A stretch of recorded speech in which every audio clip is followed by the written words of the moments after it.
Пані та панове, Dear ladies and gentlemen, on behalf of the team of Mediacentru of Ukraine, welcome to our media center and thank you for spreading the truth about Ukraine. Our guest is Andrii Ivko, First Deputy Head of the State Agency of Automobile Roads of Ukraine. This agency is in charge of the automobile roads that during the war became roads of life and for some, unfortunately, roads of death and danger. Andrii, welcome.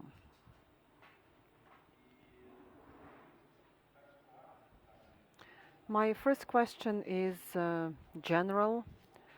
Could you give us an update on the condition of Ukrainian roads and how badly they have been affected by this war? Unfortunately, we cannot hear you. Give us a second.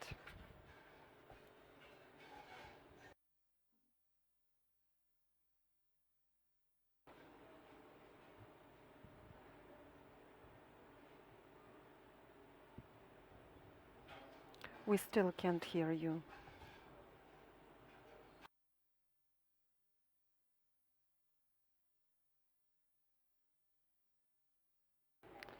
We will try to fix the problem and we will try to reconnect with you. Using an opportunity, I'd like to say that today we are covering a few topics. So first of all, this is the situation in the combat area. Kyiv region was liberated from Russian troops and we keep an eye on what's happening in the east. There are still attempts to move forward and break through and occupy bigger territory, Donetsk, Kharkiv, Dnipro regions. We keep an eye on humanitarian corridors and the attempts of Ukrainian government to evacuate people from the occupation zone and the active combat zone. So we have Mr. Ivko. I'll just repeat my question. Could you give us an update on the condition of Ukrainian roads? Over to you, Andrii. The condition of Ukrainian roads. Glory to Ukraine, glory to heroes. Speaking of local roads and national roads, we have 170,000 kilometers of roads in Ukraine. Some roads, some routes have been completely destroyed. Some were used by heavy vehicles.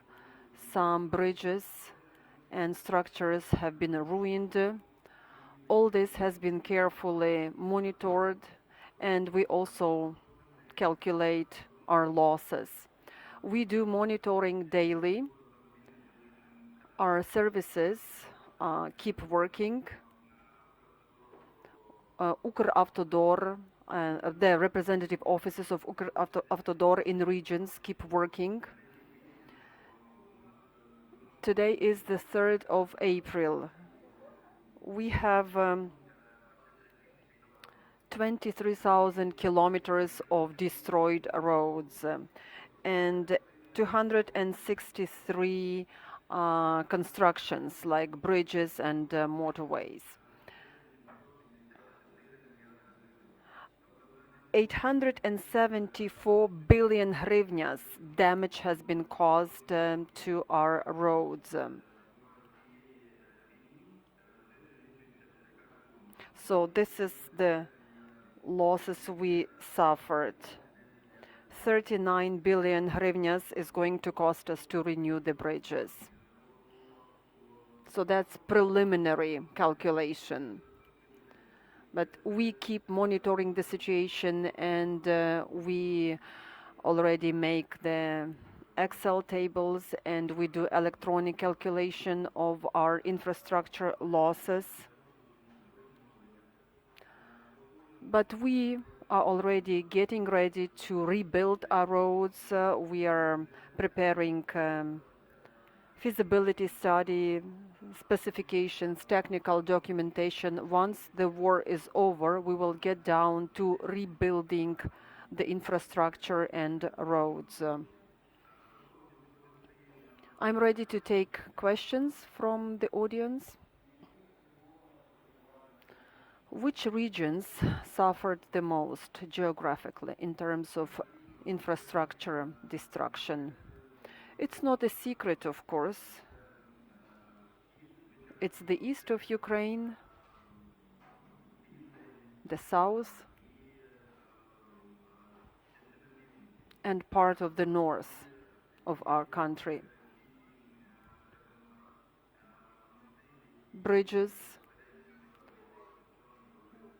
and bridges, of course, that were in the active combat area.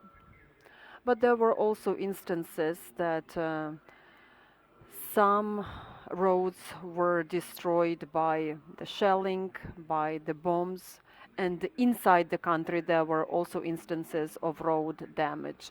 But the regions that I had already mentioned suffered the most.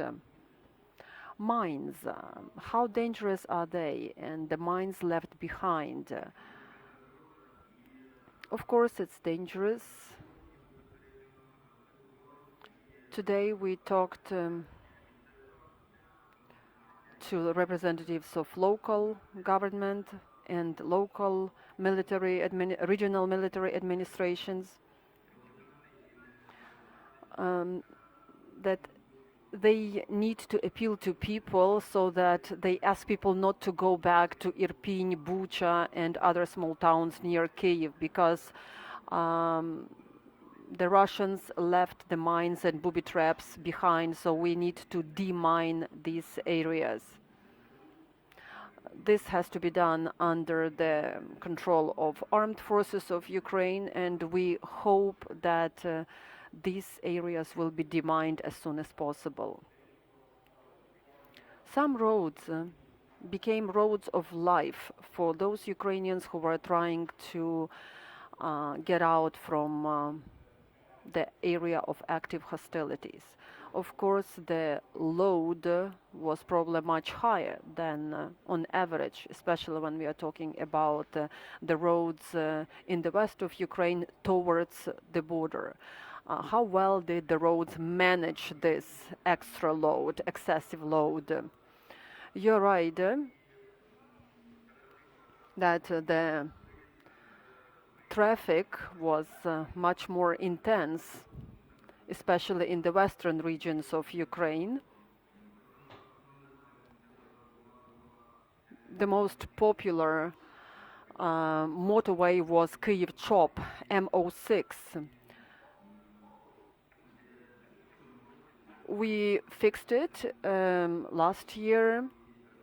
Actually, we were going to fix it this year, and we even had all the documents ready. The tender was announced, and we already had the winner, but unfortunately the war started and we didn't manage to get down to work. Some roads were fixed last year, and they are managing quite well. Some roads were ruined because they were shelled, and unfortunately the surface cannot withstand the shelling and bombing.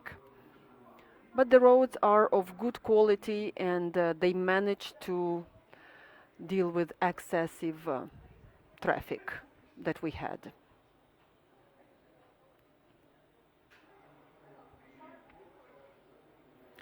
Our guest was Andrii Ivko, First Deputy Head of the State Agency of Automobile Roads of Ukraine. And our brief is over. Please stay with us, stand with Ukraine.